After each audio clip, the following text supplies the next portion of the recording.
અરવલ્લી જિલ્લાના Modasa rural police સ્ટેશનની ઝડપી કાર્યવાહી।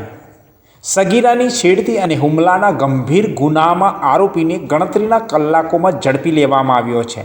મોડાસા રૂરલ પોલીસ સ્ટેશનના પીઆઈ કેડી ગોહિલના માર્ગદર્શન હેઠળ PSI GD Rathod, PSI MJ. Patel અને સમગ્ર પોલીસ ટીમ તાત્કાલિક કાર્યવાહી કરી આરોપીને પકડી પાડ્યો હતો। મળતી માહિતી મુજબ આરોપી મહેશભાઈ સોમાજી મેઢાસણ ગામની સીમમાં મેશ્વો નદીના કિનારે પોતાની મોટરસાઇકલ પાસે સગીરાને બોલાવીને તેની છેડતી કરી હતી। ત્યારબાદ આરોપીએ તેના હાથમાં રહેલા દાતરડાથી હુમલો કરી સગીરાને ઈજાઓ પહોંચાડી હતી। ઘટનાની જાણ થતાં મોડાસા રૂરલ પોલીસ સ્ટેશનમાંથી પોલીસ હરકતમાં આવી અને ગણતરીના કલાકોમાં આરોપીઓને ઝડપી લઈને ઘટનાનું રિકન્સ્ટ્રક્શન પણ કરવામાં આવ્યું છે।